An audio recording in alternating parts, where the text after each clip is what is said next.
है कसूर का जिन्ना वाली सरकार का दरबार। लोगों पर अगर साया हो तो जिन्नात हो तो यहाँ पर लेकर आते हैं उनको। जिन यही रह जाता है और जो इंसान होता है वो वापस सही सलामत ठीक ठाक होकर चला जाता है। यहाँ पर ना तो इस दरबार का उर्स होता है, ना ही यहाँ पर ढोल बजते हैं। एक दफ़ा ढोल बजाने की कोशिश की थी लेकिन उनकी आपस में ही लड़ाई हो गई थी और फिर वो लड़ते ही लड़ते आपस में यहाँ से खुद चले गए थे।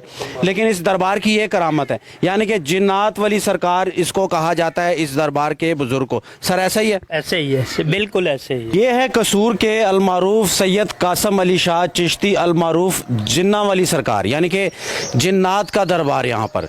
और जिन्ना वाली सरकार के नाम से ये मशहूर भी है। और इसके आसपास के ये दरख्त आप देख सकते हैं। आप इस दरख्त से अंदाज़ा लगाएं, ये वाला दरख्त दिखाएं और फिर ये वाला दरख्त दिखाएं।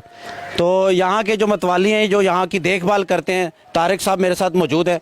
इनसे मैं बात करूँगा कि ये जिन्ना वाली सरकार के नाम से क्यों मशहूर है। सर कैसे हैं आप? ठीक सर। अच्छा, ये दरबार पर लोग आते हैं? जी जी, जुमेरात को और जुम्मे वाले दिन आते हैं। क्यों आते हैं? ये दुआ अपनी खैर खरीद के लिए आते हैं, दुआएं करने के लिए आते हैं। अच्छा, हाँ जी। इनकी करामात क्या थी बुजुर्गों की? ये अभी भी इसमें साए नजर आते हैं लोगों को। अच्छा, जिन्नात नजर आते हैं यहाँ पे? हाँ। दिन के वक्त नजर आते हैं कि रात के वक्त? दिन के वक्त भी आते हैं और रात को भी आते हैं। जिन्नात नजर आते हैं, अपने आप दिखाते हैं? दिखाते हैं कि हम इतने मौजूद हैं। हम मौजूद है यहाँ पर इस बाबा जी के पास। हाँ। ये दरख्त भी काफी पुराने हैं। ये भी दरबार के पहले के दरख्त हैं।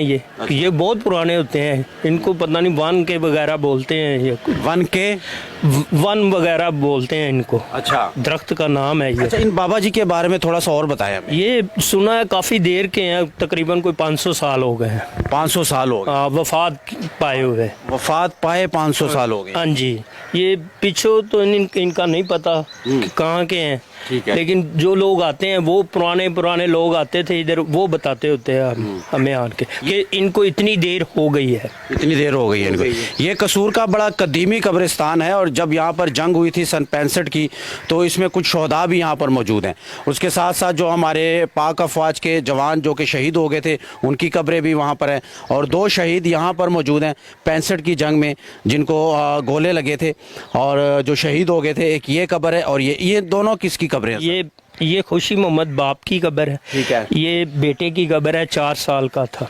ये 4 साल का था, इनको गोला लगा था इंडिया की जानिब। जी जी जी, 65 की जंग में। 65 की जंग में 65 जब उनके टैंक आए थे। जी जी जी। अच्छा, यहाँ पर ये भी बात बड़ी मशहूर है, जब ये दरख्त भी काफी पुराने हैं। ये भी दरबार के पहले के दरख्त हैं। ये बहुत पुराने होते हैं। इनको पता नहीं वन के वगैरह बोलते हैं। ये वन वगैरह बोलते हैं इनको। अच्छा, दरख्त का नाम है ये। अच्छा, इन बाबा जी के बारे में थोड़ा सा और बताया। ये सुना है काफी देर के हैं, तकरीबन कोई 500 साल हो गए हैं। 500 साल हो गए वफात पाए हुए।